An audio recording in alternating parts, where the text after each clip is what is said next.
Good morning, members, and welcome to the executive meeting. It is Wednesday, the 21st of September, although the published agenda says the 15th of September. The meeting last week was obviously postponed because of the Queen's death. And I'd like for us all to stand for a minute's silence at the beginning of the meeting to mark this.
Thank you very much.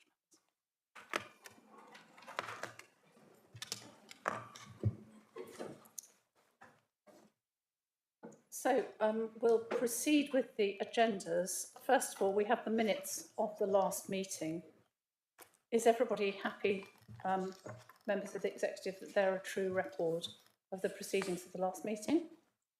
If so, please show. Thank you. Unanimous, thank you, Leader. Thank you. Public question time. I haven't been notified of any public questions.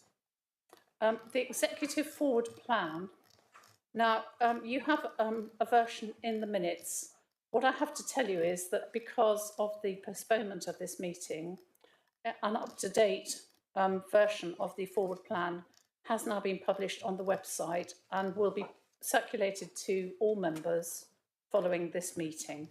So what you see on the agenda papers is not quite what will be following on in the next 2 months, but you'll get the new version very shortly. So item 7 is the draft revenue and capital outturn report. Councillor Bastone, this is your report.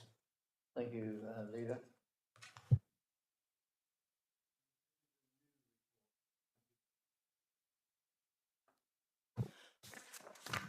Well, members, this is a new report for 2021-22 and follows a recommendation from our external auditors last year. As members are aware, regular monitoring reports are brought to the executive during the year, but the final outturn position is presented to the audit committee as part of the statement of accounts report. For completeness, a final outturn report will also now be presented to the executive every year. This report presents the overall position for both revenue and capital and provides a summary of the key parts of the 2021-22 accounts, including borrowing, reserves and collection fund for both business rates and council tax. The report advises members that an underspend of £214,000 was generated in 21-22, which has been transferred to earmarked revenue reserves in accordance with the normal accounting practice. The 2021-22 budget was £9.677 million, and therefore the underspend of £214,000 means that the actual spend was 2.2% less than the budget.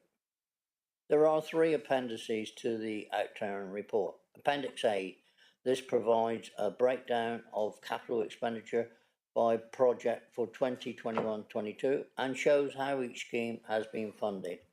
Capital expenditure totaled £3.99 million in 21-22, which included £1.1 million on residential renovation grants, including disabled facilities grants, and just over £1 million on the Batson Harbour Depot commercial units. Appendix B shows the contributions in and out of each of the council's reserves during the year, with both the opening and closing balances for 21-22. Earmarked reserves stand at £20.84 million, although 4.26 million of this is due to a technical accounting, section 31 relief to do with business rates, which is not funding available to the council to use. So the amount of the available earmarked reserves is around £16.5 million. Unearmarked reserves total £2.06 million. The level of reserves are assessed as adequate for the council's operations. Finally, Appendix C provides a schedule of the savings and additional income that were identified in the 2021-22 budget setting process and provides a year-end position. The accounts are in the process of being audited, and the audited accounts and Grant Thornton's audit report on the accounts will be presented to the Audit and Governance Committee meeting on 24th of November 2022. Thank you, Leader. Well, thank you. Members, executive members, do you have any questions on this report? For Councillor Bastow? No? Other members, any questions? Councillor Bastow, would you like to move the recommendations then, please? I will then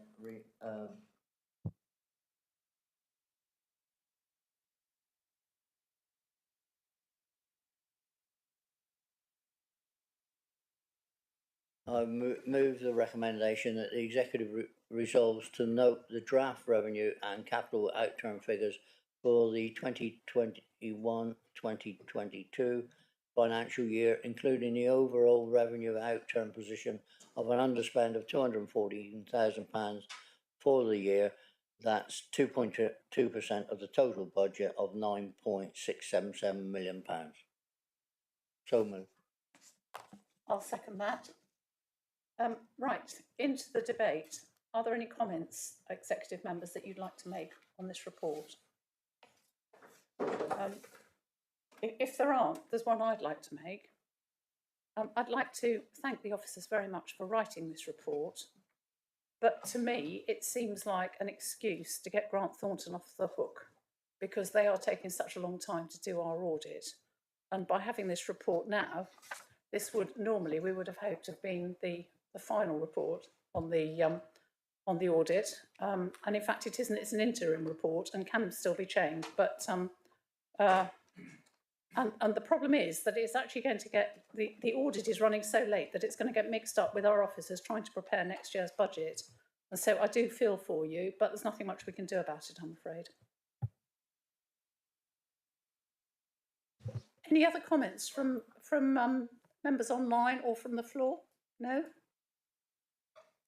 Right, well, in that case, we'll pass to the vote. Are we in favour of the report? Please show. That's unanimous, thank you, Leader. Thank you very much. So we move on to item 8, the Waste and Recycling Services update.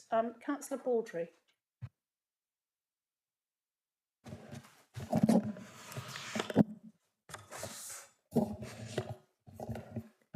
Good. Thank you very much, Leader. Just a few words of introduction for the report, if I may.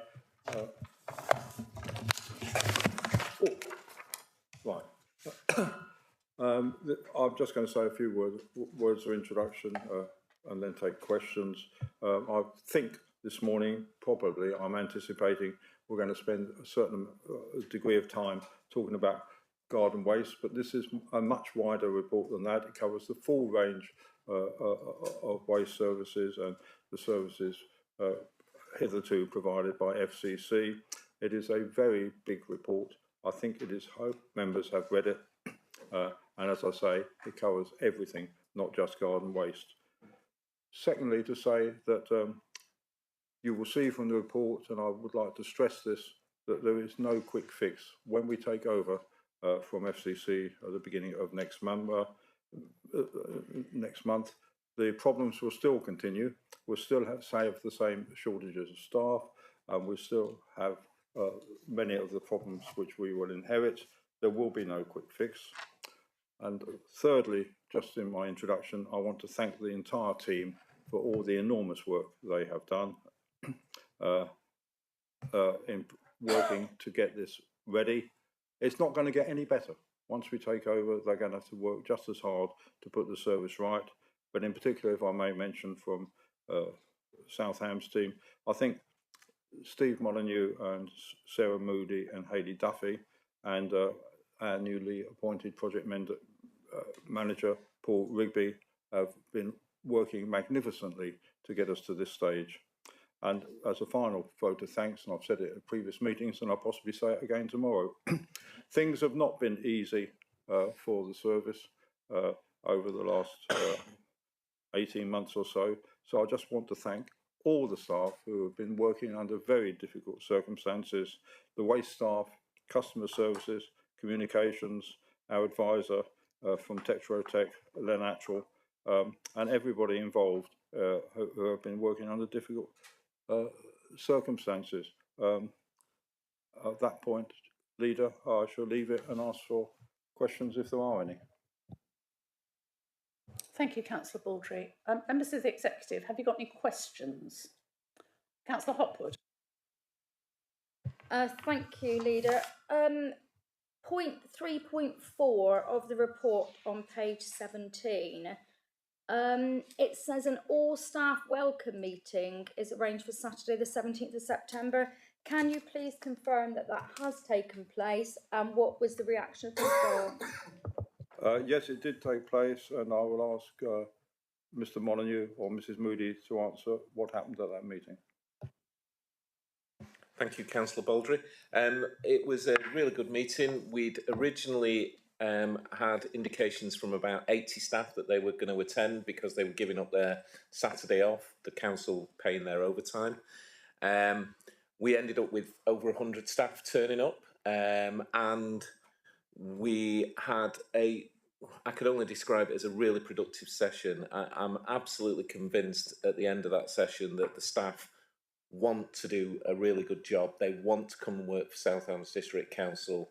They recognise that there are challenges. They want to be part of the solution. They implored us to listen to them and involve them in making decisions about how to improve the service. But overall, it was good-natured. They were enthusiastic, and I think it's a real opportunity for us when we take the service back that we can keep those staff on board and get them working with us to improve the service. And the point I made to them that, you know, that there is 150, 160 of those people coming back. They are nearly 40% or will make up 40% of the workforce. And that as far as residents are concerned, they are the most visible aspect of service in South Hams. They are the service that every resident sees, and they represent South Hams District Council, and there was no complaints. They all understood that, and it went as well or better than I could have anticipated. Councillor Hopwood, would you like to come back? If I can, thank you, Lee. I'm delighted to hear that because I think, and I listened to who Councillor Baldry included in his thanks, and I think we have forgotten at times the people on the ground, the actual operatives who collect these bins, because they are going to be the face of the council, and I am sure they have worked under extremely difficult circumstances over the last couple of years, and they have put up with an awful lot. And I would like, Leader, through you, if we could send some sort of acknowledgement from the executive to those people actually working on the ground and in the depots, that we acknowledge the circumstances they've worked under, and we look forward to working with them in the future, because I think that's really important. Thank you, Councillor Hopwood. I think that's a good idea to take up, and you can work on that with comms to get something through to them. Okay, thank you. Any other questions? Yes, Councillor Hawkins. Thank you, Leader. I would just like to say thank you to the staff, Hayley, Sarah and Steve, for all the hard work and effort you've done, and also to Keith for all the hard work and effort he's done over the last couple of years. This has been a very difficult time. That's a comment, sorry. Question, one of my priorities has always been to ensure that the South Hams, our street scene is clean, tidy, well presented for our residents and for our visitors. In the last couple of years, that has not been the case. It has been by far not what I would certainly want. I know that taking the service back in hand, obviously in-house, will take time to get it to the standard we want, but I would like assurance that that will improve in the years ahead, preferably next year, but in the years ahead. I'm quite sad when I go to a town or visit anywhere. I normally look at the street scene, look at the litter, debris that's on the sides of the roads, and the last couple of years, what's been happening in the South Hams is not what I want and not what this council has wanted. That's why we've taken it back in-house. So can I just have some assurance that we're going to have better in the future? And can I also ask one thing that I never have been able to understand, is that when we have the small mechanical road sweepers out and about, we've never really known where they've been going. So we've never really been able to monitor whether they've actually been out and about. I've always been assured they have been. But it would be really nice to know that, you know, in this town, it's going to be there on a Monday, or that village, it's going to be there on a Friday, just so we have some idea, some sort of control over what is happening and how we as members can monitor that with you so that we know it's really happening. Thank you. I thank you, Councillor Hawkins, for your comments. Picking out your questions, you will read in the paper that when we take it back on board, there's a whole raft of things we are going to do, and those points you mentioned about street sweeping and the appearances of towns and communities will be high, but on a long list of priorities. And can I just add to that, there is a downside to taking it back in-house. No longer will we be able to say, our contractor has let you down, and I'm sorry that the contractor has let you down. It is now South Hams and our direct control which will be letting people down. But we have a raft of priorities, and we hear everything you say. Do you want to add anything to that, Mr. Molyneux? Thank you, Leader. The only point I would add to that is that we are basing our resource models and the budget on a fully resourced service, including street cleaning and street cleansing. Now, the challenge, as Councillor Baldry said in his introduction, is we still need to be able to attract staff for the roles, but we are budgeting on having all the street sweepers out, the large mechanical sweeper out, and that's what our budgets will be made up of. So that is in our plans, to have a fully resourced service for street cleaning as well as waste collection and litter bin emptying and toilet cleaning.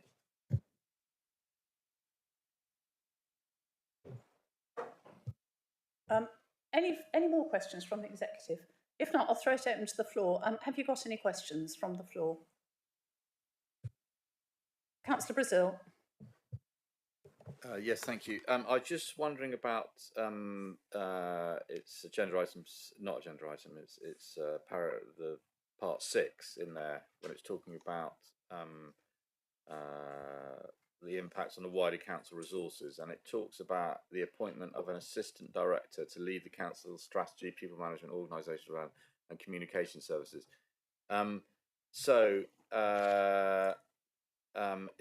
Is that just purely for the waste, or is that just across the whole council?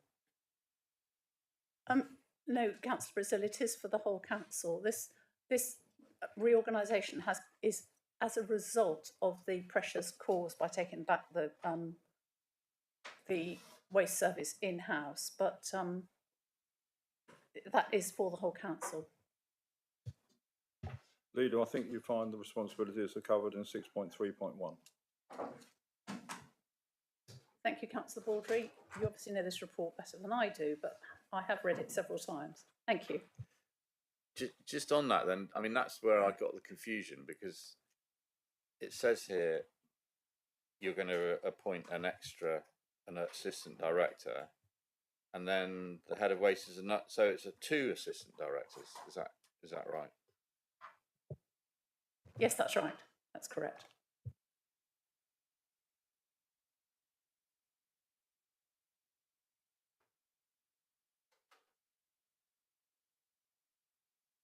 Any further questions? Councillor Long. Firstly, I'd like to sort of reflect and thank Councillor Hawkins for raising the points about street scene and street cleaning. And I'm pleased to hear that it's going to be fully resourced. And I was particularly pleased to hear that sort of mention of the large mechanical, which hasn't been seen around for quite some time. And that's the one that can actually deal with a lot of the problems that we've been experiencing. Questions have been raised. My question, Councillor Brazil has raised it, but one point we've got is a temporary 2-year fixed-term senior role. Not quite sure, because it talks about improved customer service, operational efficiency and technology. Can I have a greater explanation as to what that role would be carrying out? I'm happy to leave that to the officers to answer. Happy to answer if you like. Yes, please do. So thank you, Councillor Long. I mean, this is a consequence of the resource coming, the service coming back in. Clearly, Mr. Molyneux at the moment has responsibility for waste, IT, customer focus. I think it's clear that we haven't been able to put as much focus on the customer focus elements of the council as we'd like over the last 18 months. There's very little chance of Mr. Molyneux being able to do so in the next 12 months, I think, and this is really backfilling in terms of that strategic lead to drive customer focus and IT. So it's about efficiency and improving customer responsiveness. Thank you, Chair. Thank you. Any further questions? Right. Councillor Baldry, would you like to move the recommendations in, please?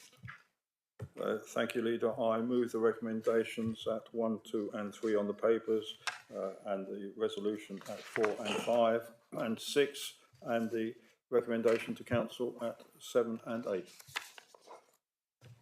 Thank you. I'm happy to second those for you. We'll now move into the debate. Members of the Executive, are there any comments you would like to make on this paper? Councillor Hopwood. Thank you, Chairman.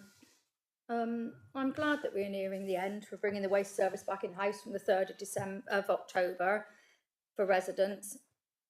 From the 3rd of October, and for residents, members and officers, I'm sure that we all agree that's not a minute too soon. Residents have put up with an unsatisfactory garden waste service for the last few years and deserve better. Although the general waste and recycling has been there have been very little problems with it. Having said that, I don't think we should be under any illusion that on day one the service will be perfect. It will take a while for officers to get to grips with what has gone wrong and how to put it right, but I have every faith they will do just that. Although there have been very few issues with the general waste and recycling, we still need to introduce the collection of recycling from those homes that do not have the boxes and the collection of food waste from those properties that don't have that at the moment. I am fully in favour with ceasing the collection of garden waste at the end of October. This will give officers time to work out the logistics of delivering a successful garden waste collection when it restarts in April. With regards to charging, I've read the report. I acknowledge that most councils now charge for this discretionary service. I also realise that there are homes within the South Hams that do not have gardens, or, with thinking of the environment and the emissions that a lorry emits, choose to home compost. I think the phrase, "the polluter pays," is appropriate when considering charging for the collection of garden waste, as home composting is the best way to get rid of it and the best way for the environment. Earlier this year, the council committed £200,000 for community composting schemes, and as per the report, to date, no area within the South Hams has taken up this offer, which is a real shame. I am not in favour of charging, as residents are facing financial difficulties in the coming months due to the cost of living challenges faced, and to burden with another cost does not sit comfortably with me. But with a heavy heart, I think we have no choice. The council is going to incur in the region of £2 million extra in cost when it brings the service back in-house, and the only alternative, as I see it, for charging for the collection of garden waste is to cease the collection altogether, which would actually mean if a resident wanted their garden waste collected, the commercial rate is around £7 per bin. instead of just over the £2 it would cost if a resident paid £49. Please, can you commit that at the beginning of October we send a detailed letter out to all residents of the district, giving them assurance of what will happen, giving them a real explanation of what is going to happen from October onwards. Also, when you come back to the executive in November with hopefully more detail of the chargeable service, can you please take into account some of the residents' main concerns, which I believe are you going to collect my brown bin if I don't want to take up the new service? Will you commit to going back the next day if a brown bin is missed? Having said that, I don't believe there will be missed collections. Will you do a mop-up in November of brown bins missed from residents' last collection in October? I do not expect answers to any of these questions today, but look forward to the answers being included when we get into the detail of the chargeable service. Thank you. Thank you, Councillor Hopwood. Mr. Molyneux, would you like to... Oh, sorry, Councillor Baldry, would you like to comment on that? I'm not... Councillor Hopwood has very kindly said she doesn't want answers today, but I will answer some of her questions.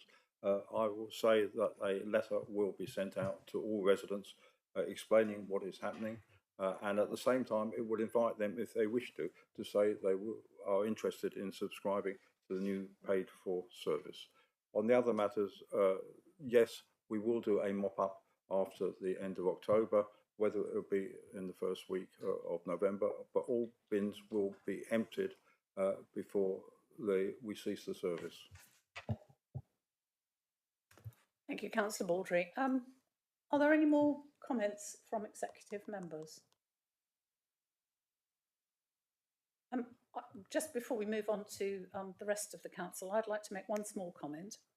I know we all think it's regrettable that we've got to ask people to pay for a garden waste service. On the other hand, it is a discretionary service, and as all other councils, bar single figures, are charging for running this service, I think it's moving to the right thing to do.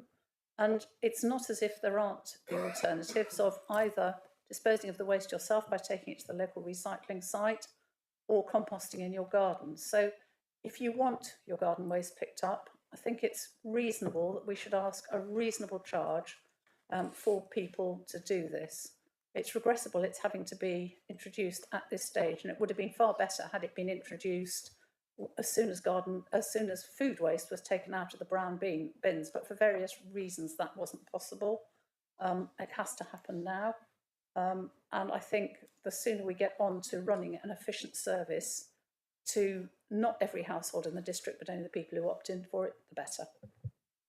Right, now, does anybody else want to make any comments on this? Councillor Brazil. Yeah, thank you. There's just a few points I'd make in the report itself. Also, just a point of clarification here is that it says it's going to cost us, that we reckon it's going to cost us an extra, well, put a revenue budget pressure of 1.25 million on the revenue budget. Is that before or after we get the money for the brown bin charging for that? Mrs. Buckle. Those are separate. So the any income from a chargeable service has not been netted off that. Okay, so that would be a cost pressure. Okay, yes. Well, yeah, so that'll be less. So the money we make for charging for the brown bins, collecting the brown bins, can be taken off that 1.25. Well, it could be modelled into the budget as an income if that's what members decide to do, to charge for that service. So they are separate. Okay. I think we're good. So there's an additional cost of bringing the service back in-house, which is the 1.25 million. Yeah. That's the additional cost. Separate to that, members have the option to charge for garden waste, and that the modelled income would be around 575,000 for that. So the question I'm asking is, will that 575,000 come off the 1.25 million if we do it? Can I answer that, if I may, Leader? So the answer is we've got a budget pressure bringing the service back of 1.25 million. We have modelled in the medium-term financial strategy the income, should members approve a chargeable service, of 575,000.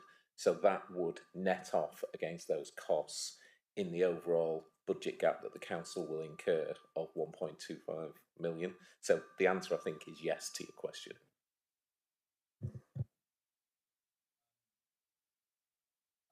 Just a couple of things. I mean, first of all, you know, the report. I mean, it's something that I think it should be picked up on here. That we continually keep saying that residents have had a free bin service collection. They haven't. They've been paying for it through their council tax.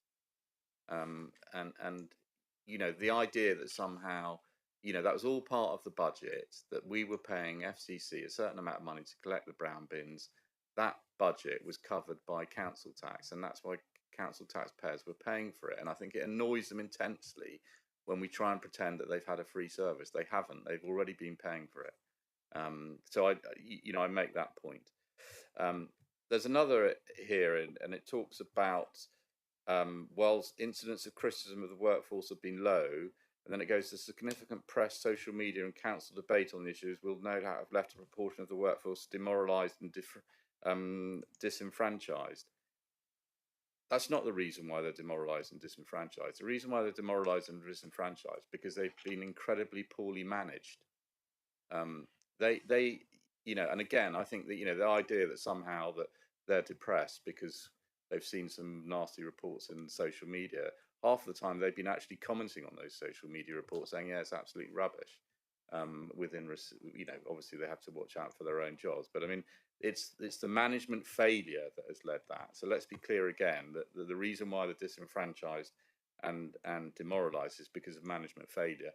And can I say, I welcome the comments that Steve said about the meeting of the staff, and I hope that we do listen to them, because when you speak to the crews on the ground, they've just been saying, I can't believe what's going on. We know how to do it best, and we're just being, you know, we've got managers who are telling us that they know, and they don't know. They know nothing. We know how to do it. So I really hope that we do take on board what they've got to say and how to rationalise the round so that they get the best and most efficient, and that they feel valued. They are, you know, they're delivering one of probably the most important service that we deliver in this council, in the sense that it's to everyone, and that we should listen to them as the workforce, because they know what they're doing, and they did it fantastically well before we outsourced the service. We were the second best rubbish collection company council in the whole country, the second best, and that's because we had a fantastic workforce. So we need to listen to them and make sure that they have a leading voice in how we reorganise it all. Because if again we do it from the top down, it will be another failure. I'm absolutely certain about that. There's other bits about this report. I think they'll come up at the full council tomorrow. You know, I'm disappointed. This report doesn't really take us any further than the report we had in July, was it? There's no detail about the extra. I mean, what always concerns me is that we're talking about an extra 350,000 per month to do in the transitional phase, and then suddenly when we get to the end of the transitional phase, that's going to drop by 2/3 to 100,000 extra. And I need to, you know, I'm a bit concerned about that, I have to say, and I wonder if that is going to be a reality. So I'd like to be able to see more facts and figures on that, and whether I think that would actually occur.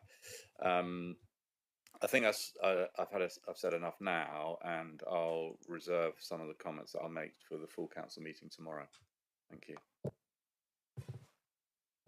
Councillor Baldry, and then I'll ask Mr Molyneux to come Right, on the question of staff, I agree with everything that Councillor Brazil has said, and I can assure him that we are listening to what the staff have to say. It was a problem under the existing regime that perhaps staff members who knew best about where to go and the different individual places to go to were not necessarily listened to, and that's something we will be doing In addition to that, we are also going out and seeking the views of members who do know their patches, and I think they are our best on the ground resource. Where there are blatant failures, we would like members to tell us about them, and also for town and parishes to say the same. Ms Molyneux, would you like to come in?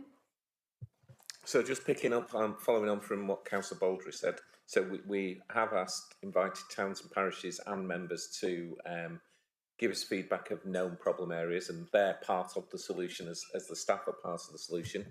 To date, I think we've had one member has given us extensive feedback within their ward area, and we've had a small number of parishes and towns have come back to us. I think it's still single figures at the moment. We've reiterated that message out again for the second time. And the other point on staff is Sarah and the team are doing one-to-ones with staff ahead of the move back to us. So we're already engaging with staff on a one-to-one basis to hear about what they think, so that we're feeding that into the process. But going back to your wider point about the costs and your disappointment with the report, I will be honest, the 1.25 million is a best guess of what we think it will cost based on what we know we need to do. Where we're at the moment, and going back to the staff, is there's nothing more than I would like to wave a magic wand and fix things straight away. But we do need to engage on the staff. So I want to start making improvements as soon as I possibly can. But we have built into that a period of, let's look at what we think we can do to improve the service. Then let's engage with the staff. Let's take that feedback from members and towns and parishes. And that all takes time.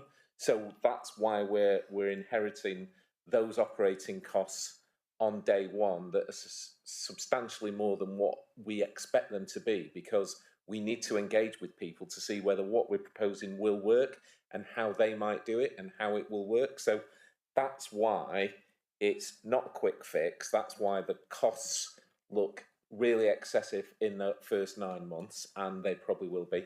And the other point from Mrs. Moody and the team who are now on site pretty much every day is we are uncovering things that we didn't know about. So we are finding things out, that extra costs that we didn't expect, or waste being taken to this place instead of that place, contracts that we weren't aware of that FCC have been operating, and we need to unpick and unravel all of those and work out what's the best way of doing it. We know there are some things that are not right. We know there are some things that need to be fixed that we're going to have to make changes to really quickly, and then we know there's some longer term things. So it's a really, really complex process, and whilst every resident talks to me, they think it's as simple as you just turn up at somebody's house and you pick a bin up. It really isn't, and there's a huge amount of behind the scenes work to take all that rubbish and transport it and get it to where it needs to go and reprocess it. And the email that I sent to members in the week about, you know, things such as a door sticking and the operational impact they have and the consequences of that, we need to get that operation working as efficient as we possibly can. So I would say, bear with us, Councillors Brazil. We are absolutely committed to improving the service and reducing the cost as much as we can, and we are going to do it as a team effort, as far as I'm concerned. Thank you. I think the Chief Executive would like to add a few words to that. Thank you, Leader, if I could. So, Councillor Brazil, I absolutely share your concern on this issue. It's imperative that we operating costs of the service and that we're able to encapsulate that within our budgets. But it's also important that we understand the detail of that to make sure we make the right decisions. There's a clear commitment in the report to bring a further report back in December. I think to try to do so sooner than that would risk us giving you information which was inaccurate, actually. So I know that Mr. Molyneux and Mrs. Moody are working incredibly hard on understanding all the details of the operational service and the costs. And I absolutely share your commitment to have certainty about that for members at the earliest possible opportunity. I think that December is a reasonable time frame to work to. Thank you, Leader. Councillor Baldry, would you like to add anything to that? Well, just a couple of things, and I think probably saying again what's already been said by Mr. Bates and Mr. Molyneux. We're going to get this right. It's going to take time to do so. Listening to people, which I greatly believe in, takes a long time when you're listening to a lot of people and a lot of towns and parish councils and members. In addition, the operational side of it is not a simple matter of going out and emptying every bin you come to. Operating a service of waste collection is a skilled job. We have built up our knowledge and expertise. And the other point, really underlining the fact, I think the staff are going to enjoy, is a word I use deliberately, working for us more than they enjoy working for their present employer. And they're only going to have the benefit of that if we engage with them and listen to them and follow their advice. Finally, we spent a lot of time on the garden waste question. The advantages of charging for a garden waste service are outlined in the report of 5.2.11, including the environmental impact, giving residents a choice. I thought that's what we would, giving them a choice, and not having people with large gardens who can't be bothered to compost their materials being subsidised with people with small gardens and with or no garden at all. It is a way to solve some of the resourcing problems with shortage of drivers. And finally, and not beating about the bush, we need the money to make the service viable. Thank you, Leader. Thank you, Councillor Baldry. Right, are there any more comments from the floor? Councillor Long. Thank you. I don't know really whether it's a comment or, it should have been a question. Obviously, it's come out, 31st of October ceasing. And I wonder why or where that date came from, because I think there's a sort of are people out there prepared, by the 31st of October to deal with waste, particularly the elderly, the infirm? And I think that's a concern by people, and a concern as to whether, it's presenting problems to them and whether it's going to be too soon. I, fortunately myself, do compost, and I can run things to the tip where, I can't compost, but there are many others who can't. For them to get those arrangements in place by the 31st of October is going to be difficult, and I wonder whether we've really taken it all on board. I appreciate, you have to pick a date at some point, but I think a lot of people are concerned, even if they do sort of vaguely agree with the direction it's going, that it's too soon. Thank you, Jim. I don't think, sorry, the answer to that is, like a lot of life, it was a compromise. We were under pressure from our technical advisors to cease the service 3 weeks ago, because there was this problem at the time that garden waste was not being collected, and there was a suggestion that the easiest way out of it was to cease the service as we did in August of last year. Whether or not it is sufficient notice to go through to the end of October, I think 5 or 6 weeks notice is probably enough for most people, either to make other arrangements or to leave their I'm not a gardener, but I think by that time you're talking about leaves and the like, could actually probably sit there until they have the paid for service in the spring. It's a compromise date. You're never going to win. Mr. Molyneux. Thank you, Leader. I would say that it coincides with the end of the growing season. As Councillor Baldry said, it is a compromise day. I also, going back to Councillor Hotwood's point, the intention is that we will write to every resident once council makes a decision. That will give those residents then the opportunity to put those plans in place. And again, as Councillor Baldry said, the intention is to make sure that we empty everybody's bin. And if that does stray beyond that date, then, which I expect it will based on the current operating performance, but ultimately what it does is it gives us time and space to then look at improving the operation. We want to start making improvements into the wider service as quickly as we possibly can. And at the moment, with a lack of resource, than not being able to run the current garden waste service, we have no capacity whatsoever to do that. If we want the drivers, we want to make some changes, and we want the drivers to drive those rounds before then, we still have to run the service. And at the minute, there is no slack to do that. So we wouldn't be able to have drivers, in effect, ghost running rounds to make sure that they work, because those drivers are actually out delivering the service. This enables us and gives us that little bit of capacity so that we can do that and then make the changes really successful, which is what we want to do. Come back. Can I just thank Mr. Molyneux for that? And I think it's that explanation, a very clear explanation, without going around the houses and talking about millions of pounds and we can't do this and statutory and non-statutory. I think this blunt and very straight explanation as to why things have to be done in the way they are, as you've just said, is the way it should be put to residents for them to particularly understand the direction it's going in. I don't think they're particularly bothered about whether it's 1.25 million or 500,000 or things like that, or statutory duties. It's just straight what is going to happen. And I was pleased to hear that, you know, there is going to be a mop-up because people were concerned because, you know, they haven't had the service. I think there is still the point that we need to be quite clear that residents do, as Councillor Brazil said, do understand that they have been paying for a service, and to say it was a concessionary, you know, free service, etc. They have paid for it, and I think, you know, there is a lot of disgruntlement out there that they're being asked to pay for it again. But I think clear explanation, very down to earth, easy explanation is the best way to get it across to residents as to why and how. So thank you, Steve. If you can be involved more closely in that communications, I think it would work. Thank you. Well, actually, I've rewritten the letter exactly in that format, and the first page talks about why we've taken the service back, what we're trying to do to improve the service, and how we'll go about it. So, absolutely, that's exactly how I've written it. Any further questions?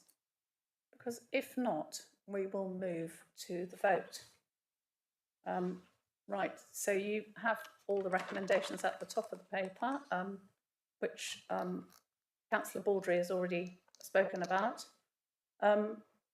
Members, are you in favour of the recommendations in the paper? That's unanimous. Thank you, Leader. Thank you very much. So we move on to the next paper, which is the medium-term financial strategy for well, it says here 5 years, 23 to 28, but in fact it's only written for 3 years. So I will explain why now. The medium-term financial strategy has been prepared over a 3-year time frame from 25-26, up to 25-26 to dovetail to the same timescales as Better Lives for All. It gives a good balance between the long-term financial planning and having realistic assumptions to be able to work with. This is in light of the current volatility within local government financial planning due to the lack of certainty from continued one-year financial settlements from the government. The previous one-year financial settlement announced by the government, the previous one-year financial settlements announced by the government have aimed to address short-term pressures rather than to focus on long-term sustainability.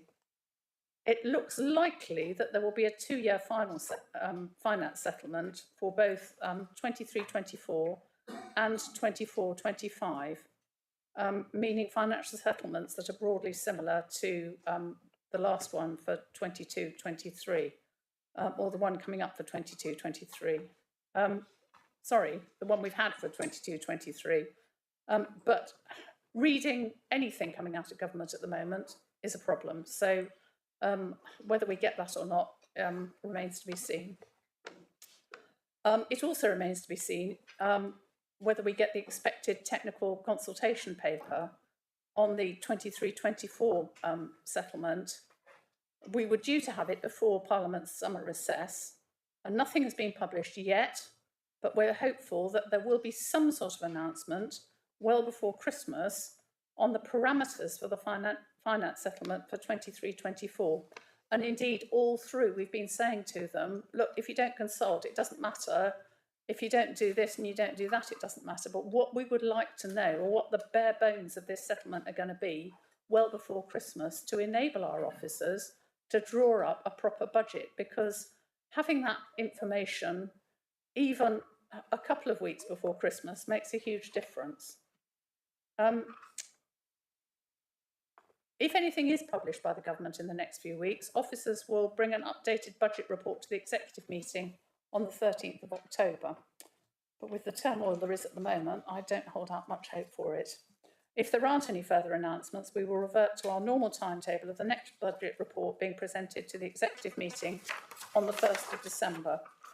And you will be aware that that will be actually the first, if you like, stab at the budget for next year.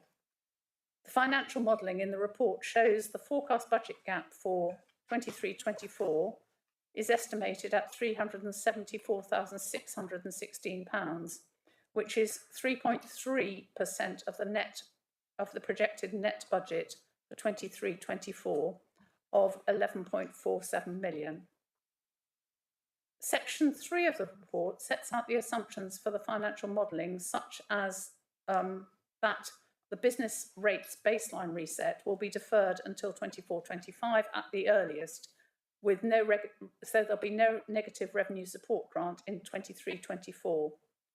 It's assumed that the limits for council tax increase will remain at the higher of a 5% increase, or 1.99% for 23-24 onwards, with recommendation 1 being to set the strategic intention, as before, to raise the council tax by the maximum allowed in any given year, to endeavour to continue to deliver services.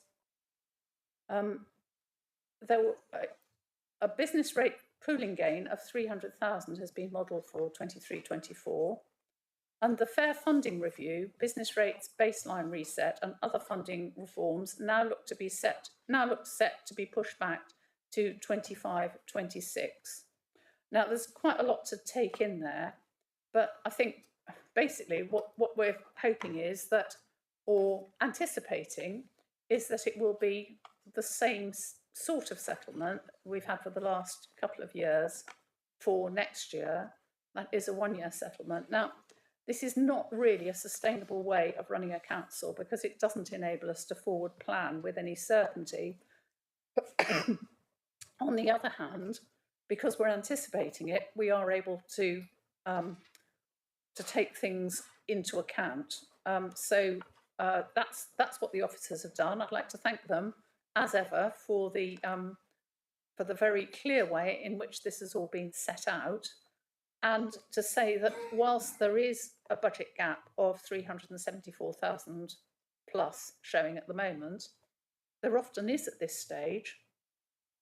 And officers have a miraculous way of somehow bringing that into account and making everything balance before we have to go to the budget in February. So I will move now to questions from the executive. No questions? Any questions from the floor? Councillor Brazil. Yeah, I just wonder if it's been modelled into this, the expected income we're going to get from the closing of the loophole in respect of holiday homes and business rated properties. Councillor Brazil, I think that is something we haven't yet debated. And you're talking about doubling council tax. Is that what you're talking about? Or you're talking about... Well, I mean, no, I mean, obviously I'll be making the point about doubling council tax and how much revenue that would raise for us. But no, actually what I was talking about was the government's announcement that it was going to tighten the loophole in respect of domestic property switching to business rates. And obviously every household that then switches back to council tax, that will be a net gain for us. And I just wondered if that had been factored in. Yes, okay. Well, first of all, it will not depend on us. It depends on the valuation office, because they're the ones who have to determine this. I don't know what investigations have been made yet, but perhaps Mrs. Buckle can tell us whether we've actually inquired with the Valuation Office if they are in a position to be able to do this work. But it is up to them to determine this rather than us doing it.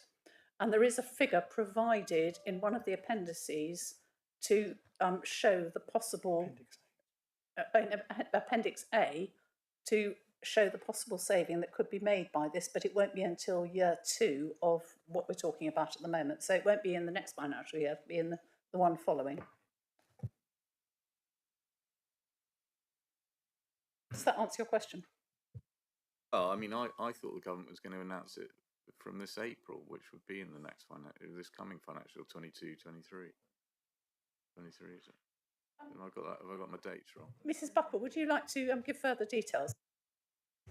Yes, thank you.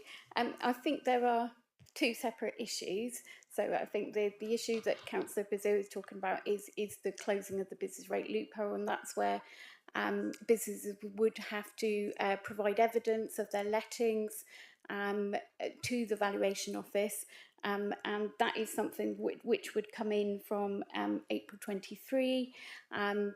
We are in dialogue with the Valuation Office around that. It's very difficult to model exactly what the impact of that is going to be. We use models around working out how much business rate income we're going to get, which I think is shown on page 79. And then we also use models working out what implication that's going to have on our tax base.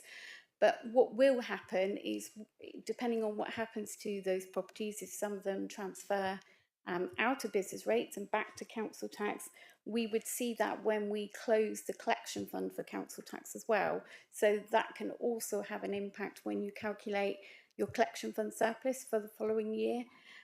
So it will move through the system. I think it's probably quite early to model the exact implication of that, because we don't know exactly how many of those businesses will move back to council tax, and the implications that will have on the Section 31 grant that we currently get from business rates, which compensates us for the small business rate relief. Separate to that, there is the discretion to charge an extra 100% council tax on second homes. That legislation is moving through Parliament as we speak. It may be in time for the 24-25 budget setting process, but depending on how quick it moves through the legislative process, that may be delayed until 25-26.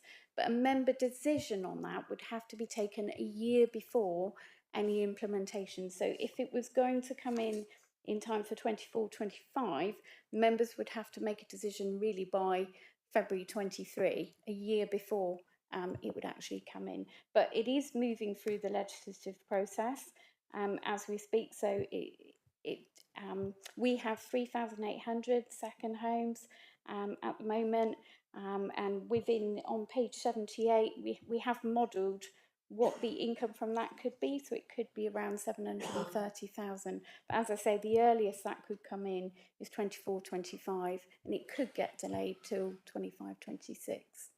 Thank you. Councillor Brazil, does that answer your question? No, that's very helpful. Thank you.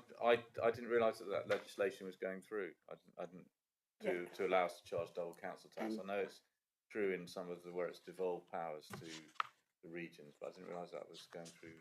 Yes, it's still moving through the parliamentary timetable as we speak, and that's through the levelling up bill. So it could very well come in time for 24-25. But as I say, members would have to take a decision as part of the February council meeting in 2023. Thank you. I see in the news this morning that North Yorkshire have resolved in principle to apply 200% council tax as soon as the legislation is implemented. Any more questions from the floor? Because if not, I'm going to move the recommendations on pages 57 and 58 of the agenda papers and open the floor to comments. Members of the executive, do you? Just second that. Oh, sorry, yes, thank you, thank you. Members of the executive, any comments? No? Any comments from the floor? Right, well, in that case, let's move to the vote. Could you show in favour, please, members of the executive? That's unanimous for those recommendations. Thank you, Leader. Thank you very much. So the next paper is the housing crisis update. And this month, this paper gives a roundup of the schemes for energy efficiency in homes. It's an update for noting only, but sets out the various schemes available to residents to help with energy efficiency measures to update their homes. All the information is available on the website. Much of our housing stock in the South Hams is poorly insulated, and this, combined with the rural nature of much of the district, means that there's a lot to do to try to bring these homes up to the now minimum acceptable level of C. This is often particularly noticeable in rented properties. Our team of officers, headed up by Dave Sexton, is there to help and to try and steer residents towards the scheme which best fits their needs. The income thresholds are not as low as many would think, because some are calculated on disposable income when all outgoings have been deducted, bringing a wider availability of eligibility than a lot of residents would imagine. There's no doubt that this is also a health and well-being issue, and with the dramatic recent increases in fuel prices, the need for upgrading as many homes as possible in the district as fast as possible has now become ever more urgent even than before. So, members, any questions on this report? We do have Dave Sexton and Izzy Blake present, so I'm sure they'd be more than happy to answer your complicated questions if that's what they are. Simple question. Councillor Hawkins, ask a simple question. I'm going to ask a simple question. Obviously, this is very, very important for residents in the South Hams. Dave, you do an excellent job, as does Izzy, with these grants and getting them out as fast as possible. And South Hams is very good at this. Are there any more grants likely to come forward in the next 6 months, year? Because obviously this is limiting what we can do, and we really do need to hope. And hopefully we're lobbying the government all the time to actually ensure we get more and more of these grants through that are more accessible to residents. Because this is only a very small section of people we can actually get to. So just what is available in the future, hopefully. The simple answer is yes. So we're running the Green Home Grants Phase 1 at the moment. There is called a Green Home Grant Phase 3, which we call Sustainable Warmth, which is run at a county level. So that's running at the moment, and we're part of that Devon consortium. The next one is called, the government's called it HUG, so it's a Home Upgrade Grant, and this will be called, it's about to come online now. So I've been on a couple of calls with the government department, Bays, and finding out what the details are. So at the moment, we're sort of just seeing what the direction is, whether we go alone, like we did under our own Green Home Grants, or we continue with the consortium. So it's sort of the devil's in the detail. We've only really had the high level sort of indication of what's coming down the line. So they want sort of overall sort of an outline application by Christmas, more detailed application by the spring, with a start of delivery in April. So again, we don't know. They said it's just really the devil is going to be in the details, actually how complicated they're going to make it. So it could be a case of safety in numbers, or actually we feel confident enough actually to run it our own one again. Come back. Yeah, please do. There are some schemes I know that sustainability groups can actually bid for themselves in actual communities. Are we ensuring that those community groups are actually being given that information? Because where I'm a parish councillor, and we were able to assist with 20 homes in Kingsware in the last year, and that was really helped considerably to our village. So I'm hoping that all communities are being given this information. So part of what I do work closely with the community energy groups, and we make sure that all the information that we got, I'll be quite honest, I'm not an expert I'm already really in the local authority delivery side of things. And also we've got the energy company obligation phase 4 just coming online now as well. Still we're working through the detail of that because the local authority guidance is still in draft form, even though it started in June. But yeah, I do make sure that I work closely with particularly South Dartmoor Energy and on the West Devon side, Tamar Energy Communities. Also, I try and get to the Devon collective of energy groups or the community groups as well to see, obviously then we discuss what's going on. I think there's a meeting next week. So I do try to get around, and obviously part of that is how we communicate out, because we do need a lot of communications out there to tell people these grants are available. That's really important, because I presume we're working with Sustainable South Hams on this, that those grants are available, and as soon as we know they're available, they're sent out to them and to our communities and parishes. I'm not working directly with them at the moment, but like I said, obviously I'm really been concentrating on our local government delivery. But as part of that, I said, I do speak to as many people as I can to make sure that the word gets out, especially on these bigger grants which are available. We know you do an excellent job. And just to reassure, as part of the work that we're doing around cost of living, we will be improving all our promotional material. So we will make sure that wherever possible, we can get that information out as widely as possible, because you're right, it's absolutely key. Thank you. Any further questions from the executive? Yeah, Councillor Holway. Thanks, Leader. Yeah, I'd just like to make the point that some people do find it difficult, either online or with paper or whatever, in getting through the questions, answers, and getting what they really need, and probably the most vulnerable have most difficulty. So I would hope that we can invite our own members and indeed parish councils to, if you like, act as intermediaries, and if they hear of anyone having difficulties, we do whatever we can to reach out to them. And if we need to make whatever's online a little simpler, well, fine. You know, I'd like to think we can do that so that we really get these grants where they're needed most. Thank you. Yeah, I totally agree. We try and streamline as much as we can. So we stripped out quite a bit. The application form is incredibly simple. But also, in the most vulnerable, what we tend to find is that the most vulnerable or the people with most need are the hardest to find. And what we try and do is that we work with the community groups who are very skilled at this, is to help them through the process. So we've got quite a few grants are quite, should we say, simple, and they go in, application, install, you're done. But others are very much wavering. So because the 2 week of disruption, say, to put an air source heat pump in, it's just too much.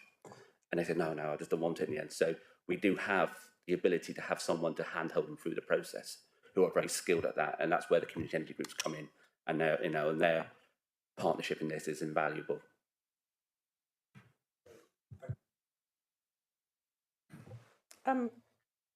Dave, if I may, I'm going to ask you a question.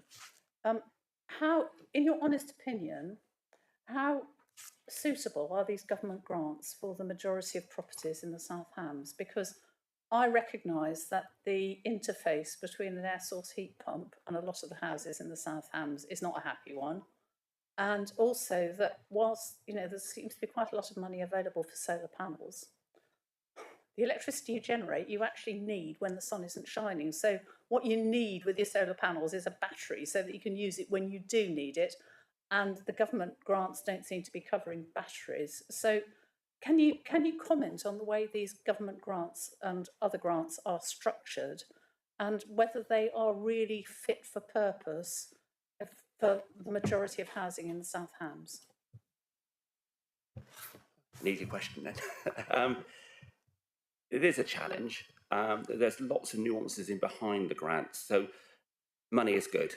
So I can't fault that. We've got money to use, and we've got obviously administered them, and there are rules in behind how we use those grants. I think the question, with I always call it a bit of the holy grail, because is that we can get a property to have solar panels, a battery, and an air source heat pump. So you're running your air source heat pump off your solar panels would be fantastic.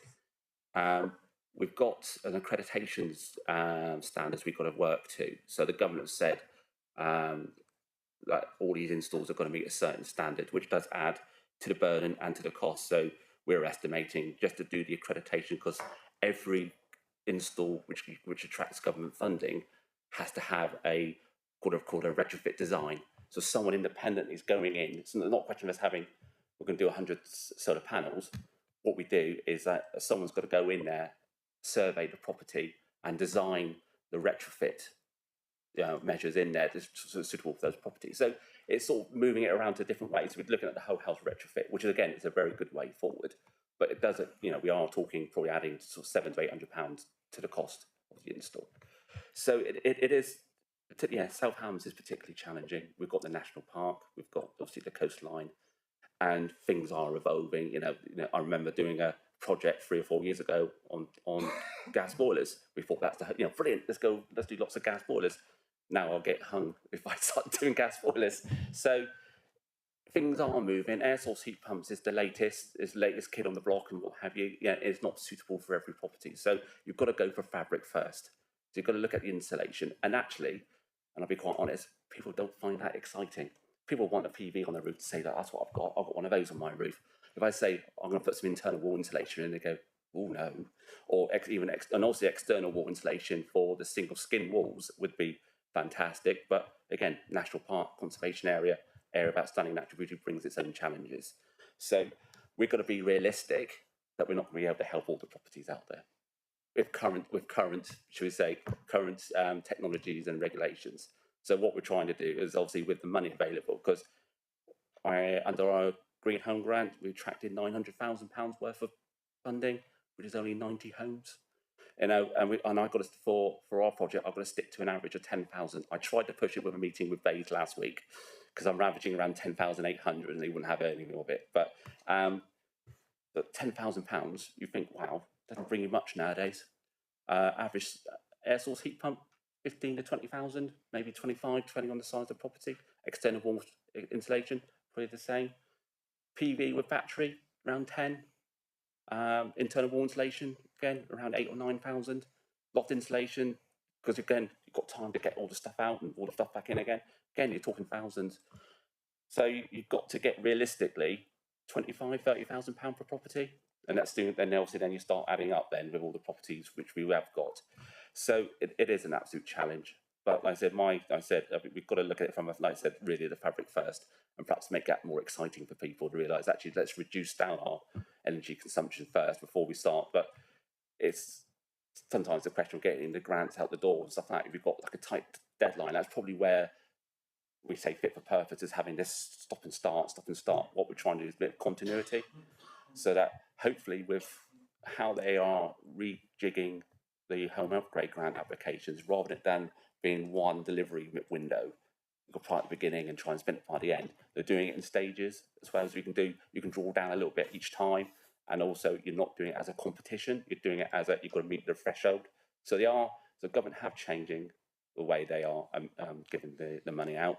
We've certainly, as local authorities, fed back some of our feelings about some of this, how do we deliver, and there's been a little bit of listening. So yeah, money is good, like I said before, but like I said, it's maybe sometimes the technical requirements are a bit onerous, because especially with insulation now, again, it's a balance. You've got to have like full-time ventilation, and people don't like that.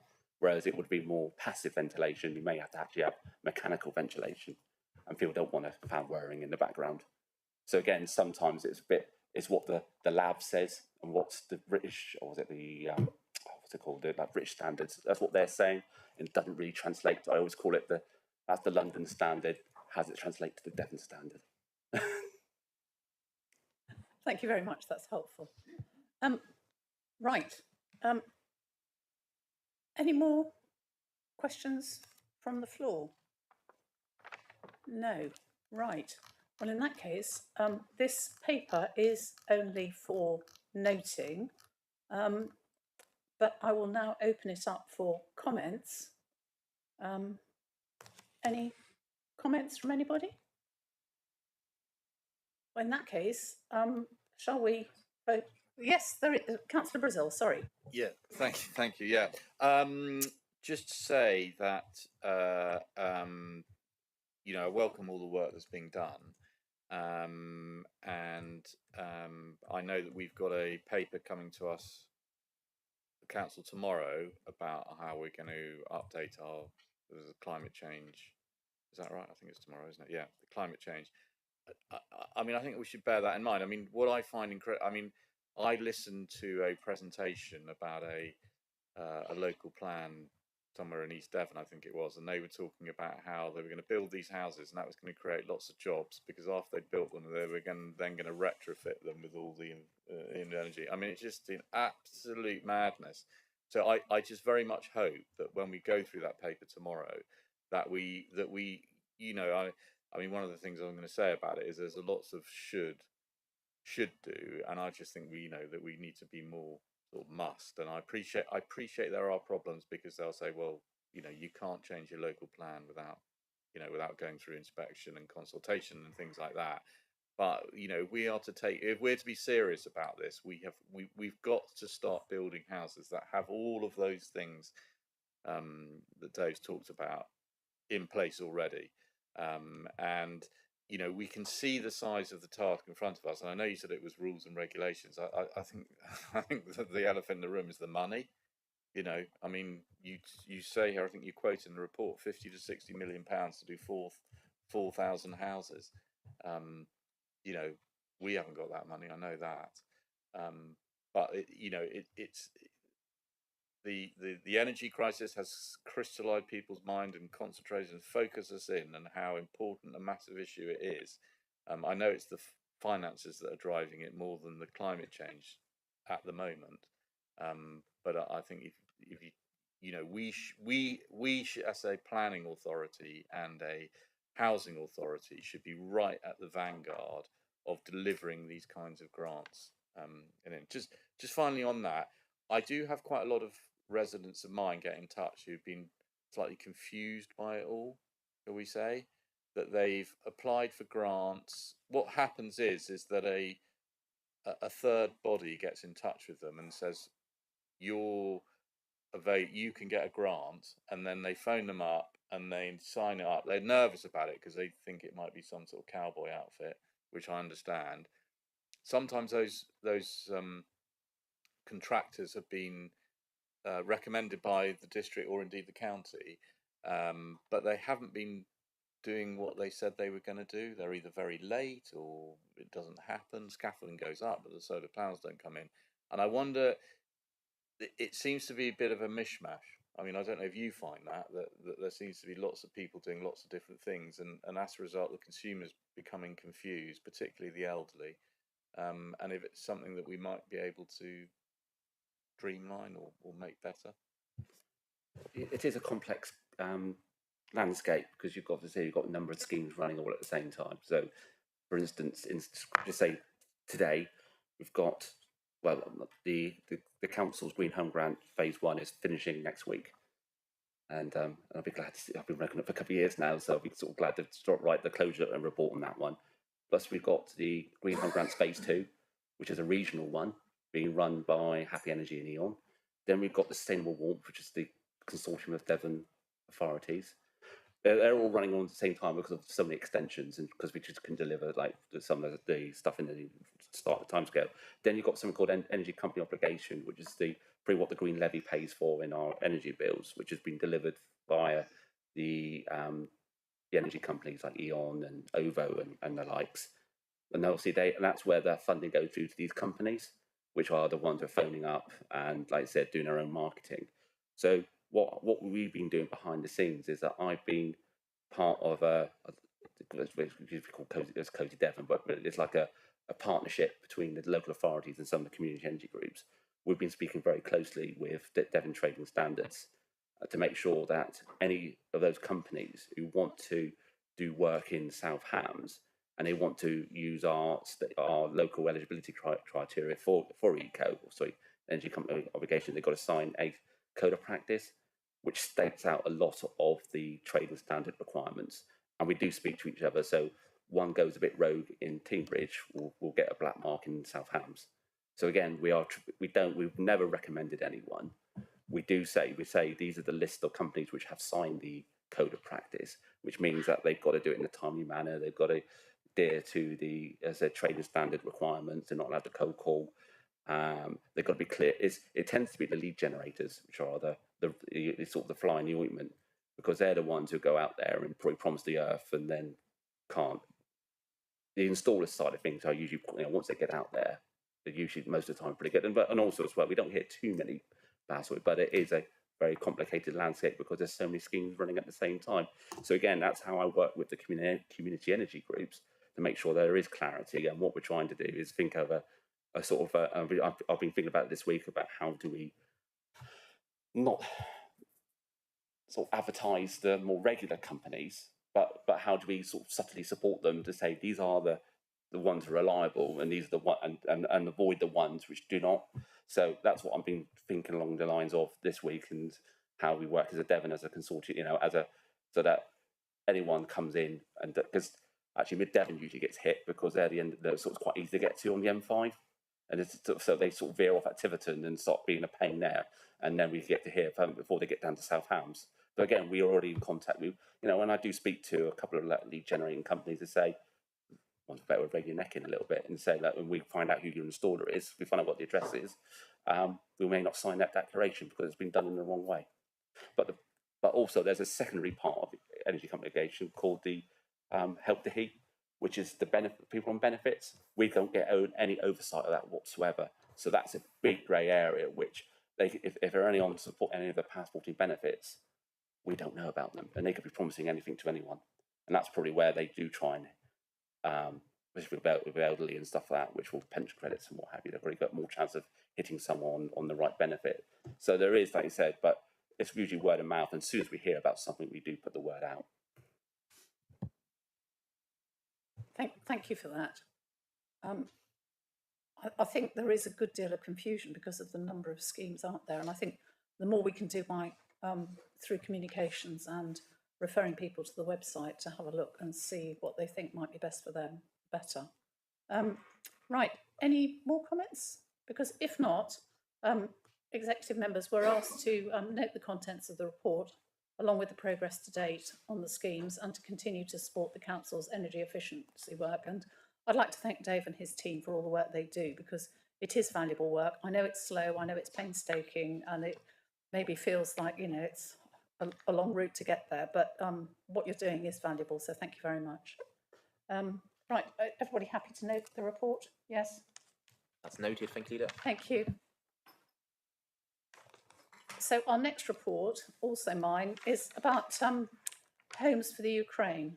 And this report, again, is for noting, with a recommendation to write to the Minister for Refugees seeking clarity over the future of the scheme and requesting a more permanent solution now that the initial undertaking by hosts of a 6-month offer of accommodation is rapidly drawing to a close for the first guests who arrived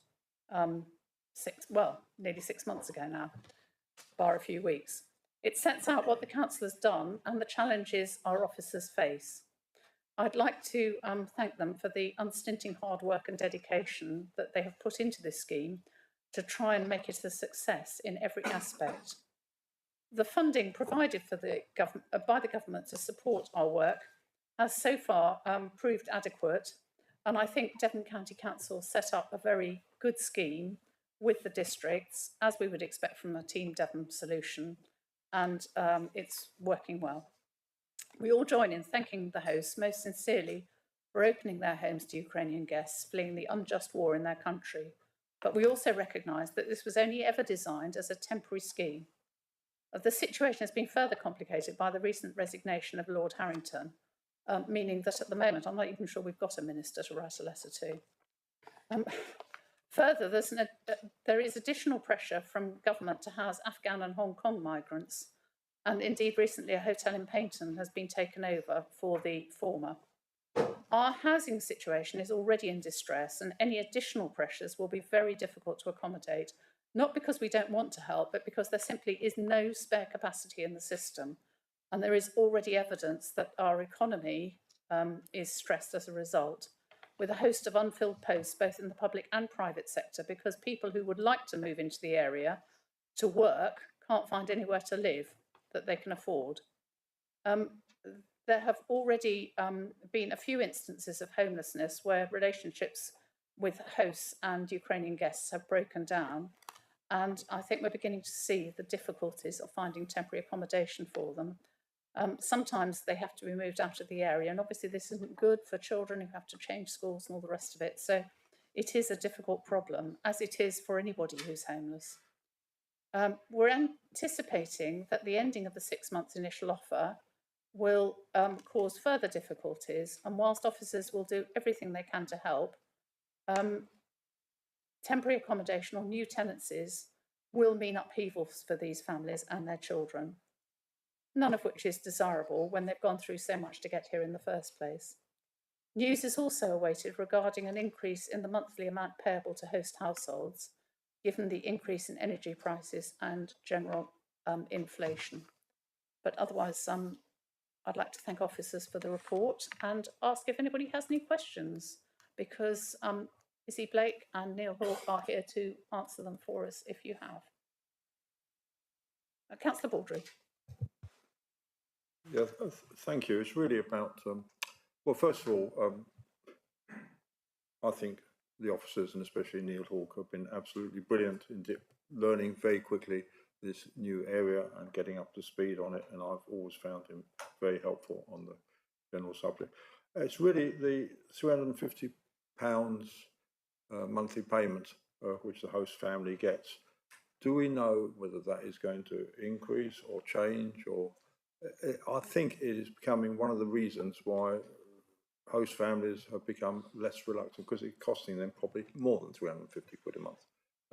And the question really is, what does your crystal ball tell us on what's going to happen about that to encourage more people to be host families? Thank you, Councillor Baldry. So certainly before Lord Harrington's resignation, he was encouraging government to increase the £350 to £700 a month. So it certainly doubling that amount. In the absence of anything coming forward from government, we are having conversations with Devon colleagues to look at any local solutions that we can put into place. We're getting close to reaching agreement on that, so I won't announce what that will look like today, but we are certainly looking to increase that support, because we know, as Councillor Pearce said, that the cost of living is having a significant impact. And if suddenly you've got 3 or 4 extra people in your house using electric day in, day out, that's a significant increase in your running costs that you hadn't anticipated. Just to add to that, while the £350 is a thank you payment, as the Ukrainian guests have settled, many of them have found employment. So as we've been doing some of our visits, we've sort of encouraged them to make a contribution towards the household expenses in the same way they would. It helps them then to prepare for living independently and some of the costs that they might incur. And that's been received quite well, especially if they are in work, or even if they're receiving universal credit. So we are seeing that more. Thank you, Councillor Baldry. Doesn't look like there are any more questions from members. So are there any questions from Councillor Long? Thank you. A question about the Citizens Advice Bureau and the CVS support. Your view on how that's working. I've had a lot of good feedback about it, but I wonder from your point of view how you saw it working. We've heard good things as well. The CAB were the service offer of the CAB was to support individuals with things like helping them claim benefits, help them get to work, talk to them about any immigration type issues that refugees come across, and it's an expanding area of work. They had the basis of that already, but they are seeing that, and we're encouraging people to use that. We've now been able to appoint our own support workers. This was being run sort of as an add-on for Neil and I, and Steve Damon, who's been the project worker. So with the 3 guys that are going out visiting people, we're much more able now to promote the services of the CAB. And the CVS was around supporting groups and who have never done this kind of work before and moved into a space. not dissimilar to COVID, actually, where there was lots of community support that wanted to engage with the process, but didn't really know how to, and the CVS has been quite instrumental in doing that. So we do meet with them regularly and receive reports, and yeah, it's working well. Can I just, again, everybody sort of thanked all of our officers and those on the ground. You know, I've had a lot of contact with Steve about this, and the feedback I get from Ukrainians on it is they're absolutely delighted with the sort of service they're getting. And the comment I've had twice now, the very human approach on it. So I think that, you know, we're working really well, and they're in a difficult situation, a very difficult situation. They obviously don't want, you know, they would love, as a couple of them said, not to be here. But as they are here, they get the sort of level of service, the approach, and they said the ability to actually talk to people has been really good. So thank you to all who have been involved in it. Thank you. I will pass that on to Steve. It's a new area of work for him as it is us. So that's very gratefully received. Thank you.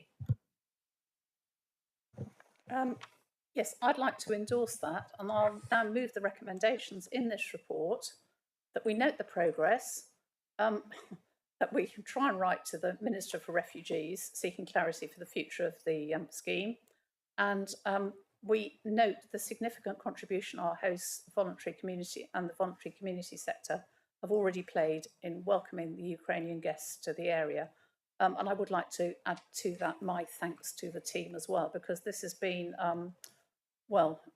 it's got off the blocks really well and really fast, standing start, and something we haven't actually had to do before. So it's really shown that officers can adapt and to almost any circumstances and get things moving fast and successfully.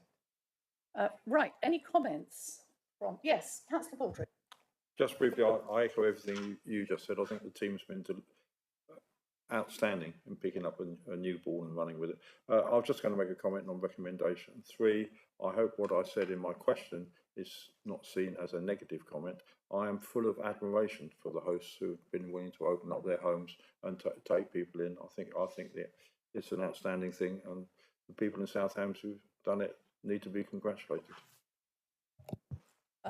Thank you for that. I'm sure we all endorse it. Any other comments? Right, if not, we'll move to the recommendations then, please, Executive. Those in favour, please show. That's unanimous for the 4 recommendations. Thank you. Thank you.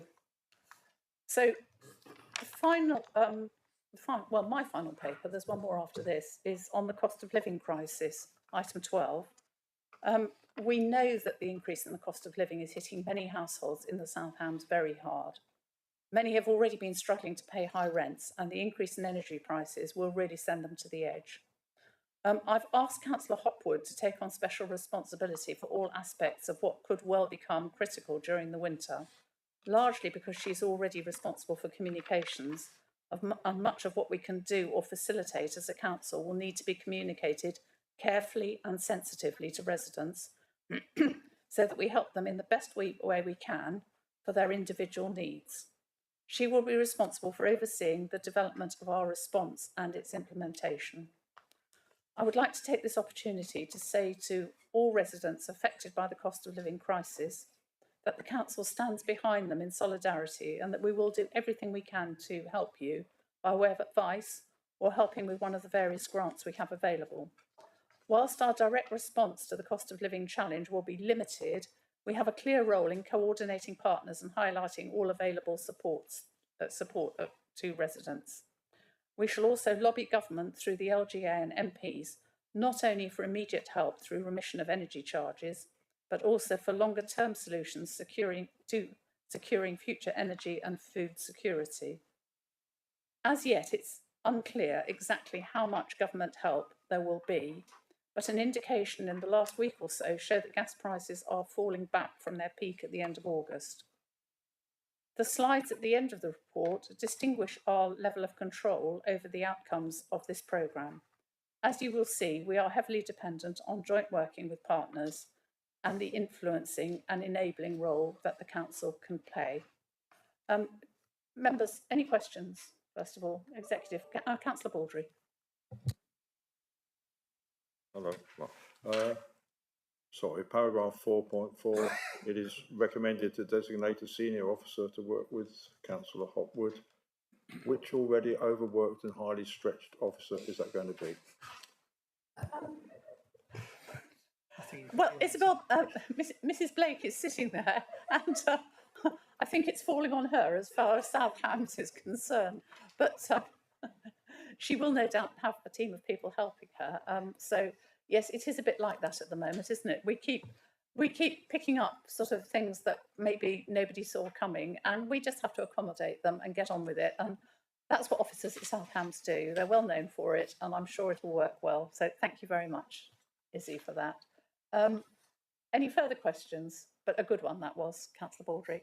Yeah, Councillor Brazil. Yeah, it's a question for Nikki really. We obviously the government's making a special announcement this Friday. What's Nikki hoping for, and what are the deal breakers as far as she's concerned? Thank you, Councillor, for that question. I won't preempt what's going to be said on Friday, and I have no answer to that at the moment. Obviously, the cost of living crisis is one that I don't think there's an awful lot that can be done to bring us back to where we were pre the cost of everything going back at the moment. I think that there will be some improvements made, and we're starting off with the £400, which I believe starts to come off bills in November for residents. I think if they pay by direct debit, that's over about 6 months. But whatever deal breakers I think there are, or what I want to be done, we will be told what's going to be done, and we will have to work with that. And I think as a council, it's up to us to signpost residents to the appropriate help that could be, will be on offer to them through the various agencies. I see as enablers and as signposters, and that's what I think we're here to do. And of course, any money that we're giving as a council that can be given out to those in need, we will do as we did with the pandemic. We will make sure it goes out quickly.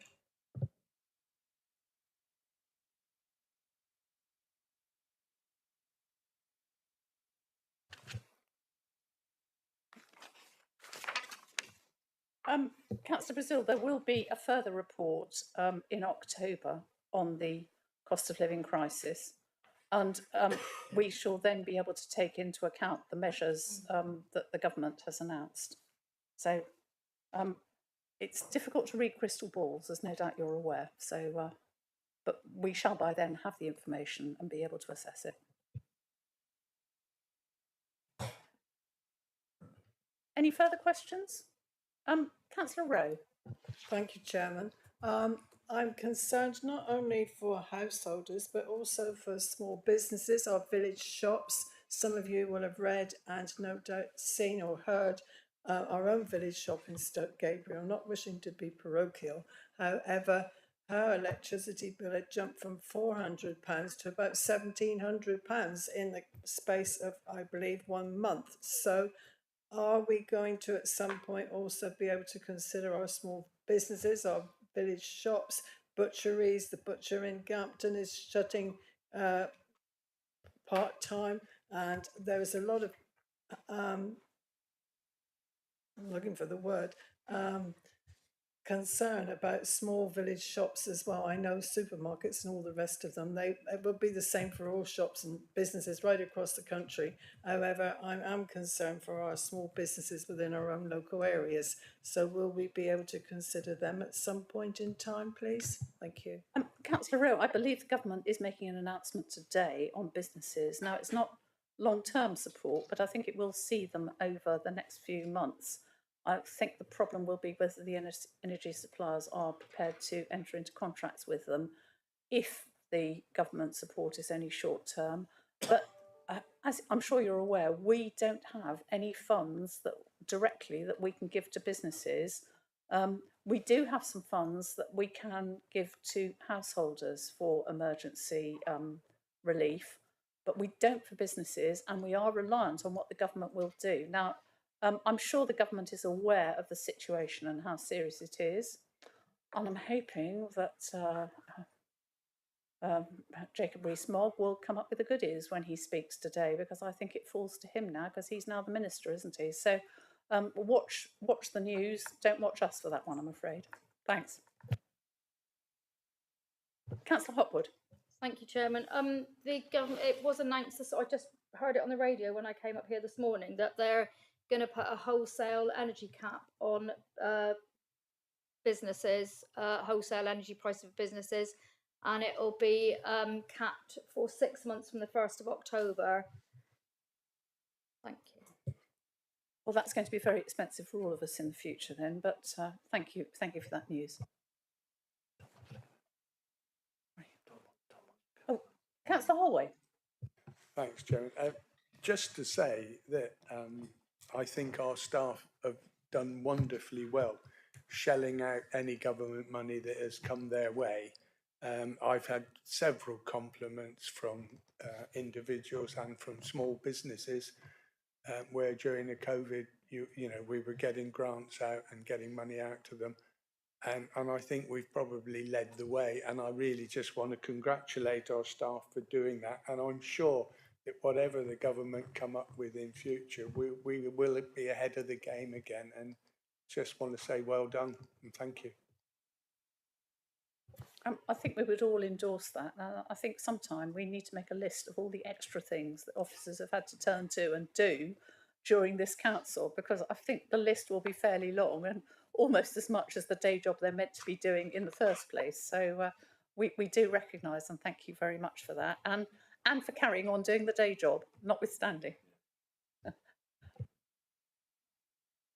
So I will now move the recommendations on page 101.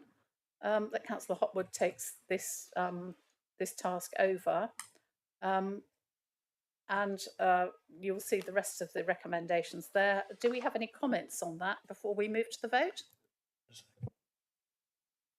Councillor Baldry. Well done, Councillor Hopwood and Mrs. Blake, for stepping onto the bed of nails, because I think this has got an impossible task to do here. My fear, leaders, I've said before, is that we are going to raise people's expectations by saying that the council is able to help them, because we're not. And Councillor Rowe mentioned small businesses and she used the word concern. I think it is fear among the business people I know that their costs are shooting through the roof. People will have less money to spend on their services and they are petrified that they are not going to survive. There's a motion in tomorrow's full council meeting that Councillor Hopwood has put down, and I'm going to be pleased to be seconding it.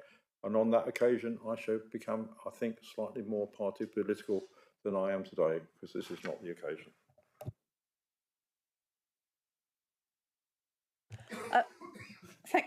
Thank you, Councillor Baldry.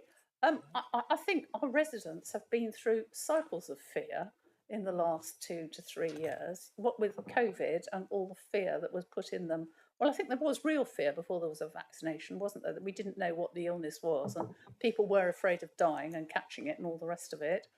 And we've only just got rid of that, and another load of fear comes along.